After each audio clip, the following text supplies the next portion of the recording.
Salut à tous et bienvenue sur AZ 237. Un jour ordinaire à Tokyo, alors que tout le monde se précipitait pour arriver à l'heure au travail, les wagons de métro étaient bondés de passagers. Parmi eux se trouvait Ina, une étudiante en art diligente qui dépendait du métro pour son trajet quotidien vers l'école. Trouver une place assise lors d'une matinée aussi chargée lui semblait être une petite victoire, lui offrant un moment de répit avant les exigences de sa journée. Avec son sac lourd placé sur le sol, Ina s'installa, inconsciente qu'une rencontre extraordinaire était sur le point de se dérouler. Lorsque le métro s'arrêta à une station suivante, au milieu d'une foule de passagers embarquant, un homme âgé luttait pour trouver une place assise. La foule occupée semblait indifférente à sa situation. En voyant cela, Ina fut touchée par un sentiment de compassion. Bien qu'elle tienne à sa propre place, elle se leva et l'offrit à l'homme, insistant pour qu'il la prenne. L'homme, surpris par son geste, montra un regard de gratitude mêlé de surprise en acceptant son offre. Tout au long du voyage, Ina jetait occasionnellement un coup d'œil en arrière vers l'homme âgé, qui semblait constamment la regarder. Ce comportement étrange la laissa perplexe, se demandant la nature de son attention. Bien qu'elle l'ait initialement ignoré, son regard persistant devint de plus en plus troublant pour elle. À son arrêt, l'homme eut des difficultés à se lever. Ina, mettant de côté son inconfort, l'aida à descendre du train, recevant un sincère remerciement et des vœux de bonne journée. En remontant dans le métro, elle réfléchit au début inhabituel de sa journée avec un mélange de perplexité et de satisfaction. Arrivant à destination, Ina se rappela brusquement son sac et se dépêcha de le récupérer. Ce faisant, elle remarqua une enveloppe non marquée sur le siège précédemment occupé par l'homme âgé. Confuse mais curieuse, elle la ramassa, supposant qu'elle lui appartenait. N'ayant aucun moyen immédiat de la lui rendre et son arrêt approchant, Ina décida de prendre l'enveloppe avec elle, se demandant ce qu'elle contenait et à qui elle appartenait. Ina sortit du métro et commença à marcher vers son école. Elle plaça l'enveloppe dans la poche avant de son sac et essaya de retrouver le vieil homme pendant son temps libre. Elle pensait que l'enveloppe lui appartenait probablement. Ne sachant pas où cela l'amènerait finalement, en chemin vers l'école, ses pensées revenaient sans cesse à l'enveloppe. Que contenait-elle ? Devrait-elle jeter un coup d'œil ?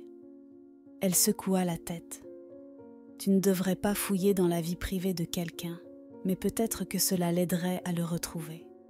Ses pensées allaient et venaient, puis elle arriva à l'école, changeant tout. Ina mit les pieds sur le terrain de l'école lorsqu'elle remarqua un groupe de filles courant vers elle. « Ina, tu es à la télévision !» cria l'une d'elles. Ina était perplexe. Elle était à la télévision ? Mais avant qu'elle ne puisse poser de questions, elle fut entraînée dans une salle de classe vide où l'une des filles lui montra les images. Surprise, Ina reconnut immédiatement le compartiment de métro dans lequel elle se trouvait quelques instants plus tôt. La vidéo montrait des images de sécurité où un vieil homme sortait du métro avec l'aide d'une fille. Ensuite, la vidéo montrait le vieil homme disant quelque chose d'incroyable. « J'ai accidentellement laissé une enveloppe très importante dans le métro et j'ai vraiment besoin de la récupérer », disait l'homme âgé. En entendant cela, la main de Ina se dirigea instinctivement vers l'avant de son sac. Ses pensées étaient correctes. Il avait bien laissé l'enveloppe là. Mais la vidéo n'était pas encore terminée. La vidéo revenait aux images de sécurité, montrant Ina ramassant l'enveloppe. Puis l'homme réapparut à l'écran, l'air désespéré, adressant un message à la fille qu'il avait trouvée. « S'il vous plaît, contactez-moi », dit-il. Sans hésitation, Ina commença à courir vers le métro. Elle avait vu à quelle station l'homme se trouvait. C'était juste un arrêt après la station la plus proche de son école, donc peut-être que l'homme était encore là. Lorsque Ina s'assit dans le métro, elle vérifia la poche avant de son sac, s'assurant que l'enveloppe était toujours là. À sa grande surprise, elle remarqua que l'enveloppe n'était pas scellée. Elle vit ce qu'il y avait à l'intérieur. « Quoi ?»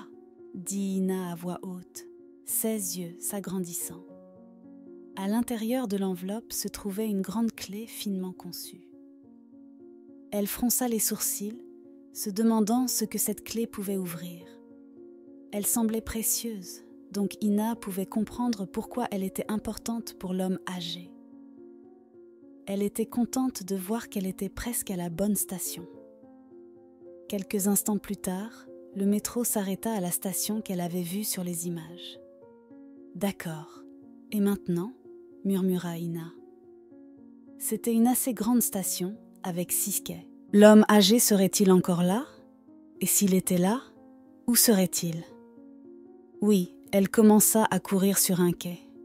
Le rythme cardiaque de Ina augmenta à force de courir, et elle commença à halter. Mais ensuite, elle le vit. L'homme âgé était assis sur un banc de l'autre côté de la station. Elle se précipita vers lui. « Excusez-moi, dit Ina. Vous avez laissé cette enveloppe dans le train et je voulais vous la rendre. » L'homme leva les yeux, ses yeux s'écarquillant de surprise. « Merci, jeune fille, dit-il, sa voix remplie de gratitude. Il tendit l'enveloppe à Ina. « Cette clé est très spéciale pour moi, continua l'homme. Elle est dans ma famille depuis des générations et j'étais inquiet de l'avoir perdue pour toujours. » Ina sourit à l'homme, heureuse d'avoir pu aider. « Je suis juste contente d'avoir pu la rendre, dit-elle. » L'homme sourit et lui dit qu'elle lui rappelait sa petite fille, toujours prête à aider. Tout comme vous, Ina sourit et dit que ce n'était pas un problème. Puis quelque chose d'incroyable se produisit. La curiosité de Ina prit le dessus alors que des questions jaillirent. Qu'est-ce que cette clé ouvre? Elle mit ses mains devant sa bouche de surprise, mais l'homme se contenta de sourire. « Je peux vous montrer si vous le souhaitez, dit-il. » Ina accepta instantanément, ne sachant pas comment cela allait se dérouler. Ina fut surprise que l'homme âgé l'invite à venir avec lui. Pourquoi inviterait-il quelqu'un à quelque chose d'aussi important pour lui? Plus elle y pensait, plus cela devenait étrange, et elle commença à s'inquiéter un peu. Mais l'homme âgé ne pouvait pas lui faire de mal, n'est-ce pas?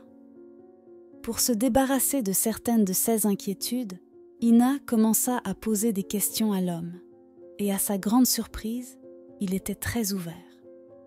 Ses pensées inquiétantes disparurent instantanément lorsque l'homme expliqua que la clé appartenait à un coffre-fort bancaire contenant l'héritage de sa famille. Il aimerait lui montrer. Ina hésita un moment, mais accepta ensuite de venir. Ils montèrent dans le métro et restèrent silencieux pendant le trajet, l'homme âgé serrant un petit sac contre sa poitrine. Elle réalisa que l'homme serrait la clé comme si sa vie en dépendait. Lorsqu'ils sortirent de la station, il guida Ina à travers un dédale de rue jusqu'à la banque. L'homme âgé salua le directeur de la banque d'un hochement de tête et ils furent conduits dans un couloir jusqu'à une pièce avec un grand coffre-fort. Une fois le directeur parti, l'homme âgé manipula la clé et finit par ouvrir le coffre-fort avec un clic retentissant. Lorsque la lourde porte du coffre s'ouvrit, Ina poussa un cri de surprise. Le coffre était rempli d'objets en or, de pierres précieuses et de boîtes. Mais ce qui attira son attention était une petite statue japonaise magnifique posée sur un piédestal dans le coin. L'homme âgé vit Ina regarder la statue et fit quelque chose d'incroyable. Il la souleva du piédestal et la lui donna. « Ceci est pour vous montrer ma gratitude, dit l'homme. » Ina fut abasourdie. Elle n'avait fait que ce qu'elle pensait être juste. Elle ne méritait pas cela. Ina secoua la tête, refusant le cadeau, mais l'homme insista. « Sans vous, je n'aurais jamais pu revenir ici, » expliqua-t-il. Ina ressentit un profond sentiment de gratitude. Elle savait que la statue valait beaucoup, mais sa valeur réelle résidait dans la gentillesse qu'il la lui avait apportée. Hina ne pouvait s'empêcher de se sentir liée à l'homme âgé. Ils partageaient quelque chose de spécial, tous deux inconscients que ce n'était pas la dernière fois qu'ils se rencontreraient. Après avoir reçu la statue en guise de récompense, Hina devint curieuse de connaître sa valeur. Elle n'avait jamais possédé quelque chose de semblable auparavant et voulait s'assurer de bien s'en occuper. Quelques mois plus tard, elle apporta le cadeau à un expert pour en savoir plus sur son histoire et sa valeur. Non prête pour ce qu'il allait dire, l'expert fut fasciné par le design complexe de la statue. Il expliqua qu'un artiste renommé l'avait réalisée pendant la période Edo et qu'elle valait plus de 110 000 $. Hina fut émerveillée par la valeur et l'histoire de la statue. Elle suivit les conseils de l'expert et se sentit fière de sa décision de rendre la clé de l'homme âgé dans le métro. Alors qu'elle rentrait chez elle, elle pensait à l'histoire de la statue et à la manière dont elle avait été transmise à travers les générations de la famille de l'homme âgé. Elle se sentait honorée de la posséder et promettait d'en prendre bien soin. C'était un objet qu'elle ne pourrait jamais vendre. Mais ce n'était pas la fin de l'histoire. Un jour, environ 8 mois plus tard, elle rentra chez elle et remarqua que quelque chose n'allait pas. Une brise froide s'infiltrait dans le passage lorsqu'elle entra dans le salon. Puis elle vit que la fenêtre de sa chambre était ouverte. Elle regarda rapidement vers l'armoire où se trouvait la statue. Elle avait disparu. Quelqu'un l'avait volée. Hina s'assit dans une pièce, regardant l'espace vide où la statue avait été. La statue était un artefact inestimable pour elle. Elle était devenue un symbole de son propre patrimoine, et elle ne pouvait pas croire qu'elle avait été volée. Mais quelque chose avait été laissé derrière. Un mot disant « Vous ne la reverrez jamais ». Elle se sentait totalement impuissante et ne savait pas vers qui se tourner. C'est alors qu'elle se souvint de l'homme âgé qui lui avait donné la statue. Elle prit le téléphone et composa son numéro, espérant qu'il pourrait l'aider. Ils restaient régulièrement en contact de toute façon. « Allô ?» La voix de l'homme crachota au téléphone. « Allô, c'est Hina, dit-elle. J'ai besoin de votre aide. Ma statue a été volée. » Il y eut un moment de silence à l'autre bout du fil. « D'accord, je serai là dès que possible, » dit l'homme âgé. Fidèle à sa parole, l'homme arriva chez Hina quelques heures plus tard. « Dites-moi tout, » dit-il dès son arrivée. Hina expliqua tout et l'homme écouta attentivement. Il lui posa des questions, comme si sa fenêtre pouvait être ouverte de l'extérieur et si elle connaissait quelqu'un qui pourrait vouloir la voler. Finalement, il conclut qu'il s'agissait probablement de trafiquants du marché noir. Ces personnes traitaient des artefacts volés. L'homme âgé avait une vaste collection et connaissait bien les trafiquants du marché noir. Il promit à Hina qu'il l'aiderait à retrouver sa statue. Dans les jours qui suivirent, l'homme âgé se mit au travail. Il fit des appels, parla à des gens et utilisa ses connexions. Hina était étonnée de la rapidité avec laquelle il put trouver des pistes.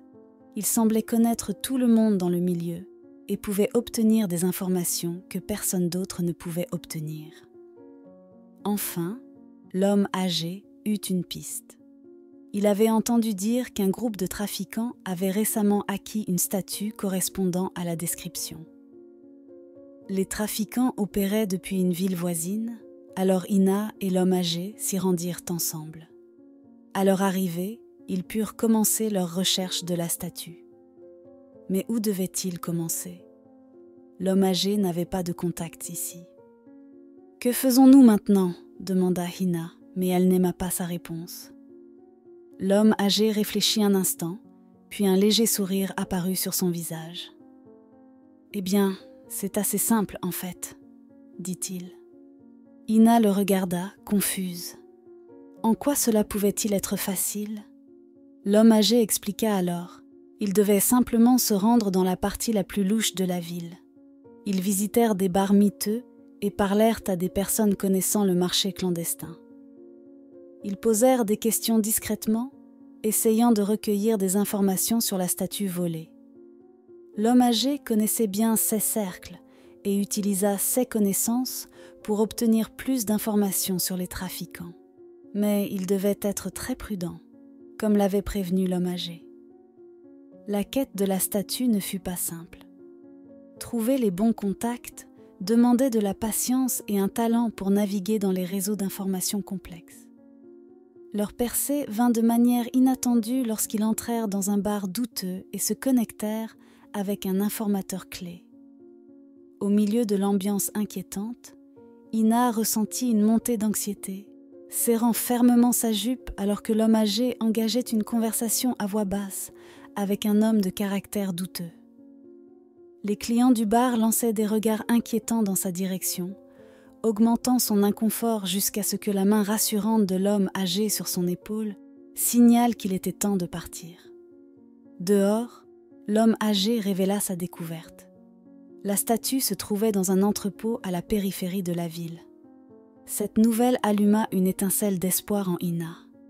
La perspective de retrouver la statue réchauffait son esprit. Ils approchèrent leur destination sous le voile de la nuit, observant des figures se déplaçant furtivement à l'intérieur de l'entrepôt.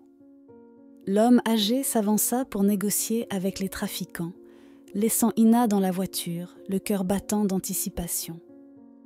À l'insu des criminels, leur engagement avec l'homme âgé était une ruse. Alors qu'ils marchandaient, il alertait discrètement la police, leur fournissant des détails sur la transaction illicite en cours. Bientôt, les sirènes de police brisèrent le silence de la nuit et les voleurs furent rapidement appréhendés. En quelques instants, la statue chérie était de retour entre les mains de Ina, un symbole tangible de leur victoire. Le succès de leur mission apporta une immense joie à Ina et à l'homme âgé. L'épreuve ne se termina pas seulement par la récupération de la statue et la capture des coupables, mais aussi par la création d'un lien incassable entre eux. Ina était submergée de gratitude envers l'homme âgé, dont l'astuce et le courage avaient été essentiels. Leur voyage de retour fut marqué par un sentiment partagé d'accomplissement et une connexion plus profonde dont le souvenir perdurerait. Quelle est votre opinion au sujet de cette histoire ? Dites-le nous dans les commentaires. Merci d'avoir regardé la vidéo. Surtout, n'oubliez pas de cliquer sur le bouton j'aime et partager autour de vous. À très bientôt sur AZ 237.